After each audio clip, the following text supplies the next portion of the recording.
نحمده ونصلي على رسوله الكريم اما بعد فاعوذ باللہ من الشیطان الرجیم بسم اللہ الرحمن الرحیم۔ کیا آپ جانتے ہیں کہ روزمرہ کی زندگی کی مشکلات اور خطرات سے بچنے کے لیے قرآن پاک کی صرف 3 مختصر صورتیں کافی ہو سکتی ہیں؟ آج کی ویڈیو میں ہم ایک ایسی حدیث کے بارے میں جانیں گے جو ہمیں دن اور رات کے وقت کی ایک نہایت آسان لیکن طاقتور حفاظت کا طریقہ بتاتی ہے، تو آخر تک ہمارے ساتھ رہیے۔ حضرت عبداللہ بن خبیب رضی اللہ عنہ بیان کرتے ہیں، ہم برسات میں ایک شدید تاریک رات میں رسول اللہ صلی اللہ علیہ وآلہ وسلم کی تلاش میں نکلے تو ہم نے آپ کو پا لیا، تو آپ صلی اللہ علیہ وآلہ وسلم نے فرمایا، کہو۔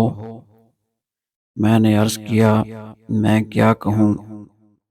آپ صلی اللہ علیہ وآلہ وسلم نے فرمایا، تم صبح و شام 3 مرتبہ سورہ اخلاص اور سورہ فلق اور سورہ ناس پڑھا کرو، وہ تمہیں ہر چیز کے لیے کافی ہو جائیں گی۔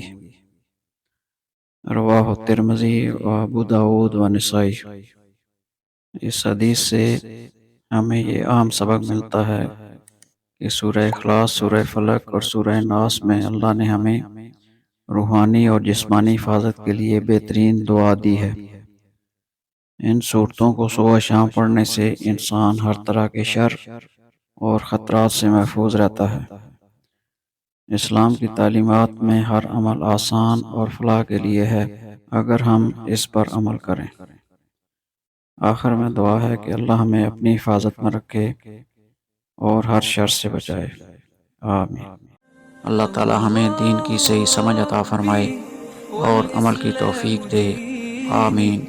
وآخر دعوانا ان الحمد للہ رب العالمین۔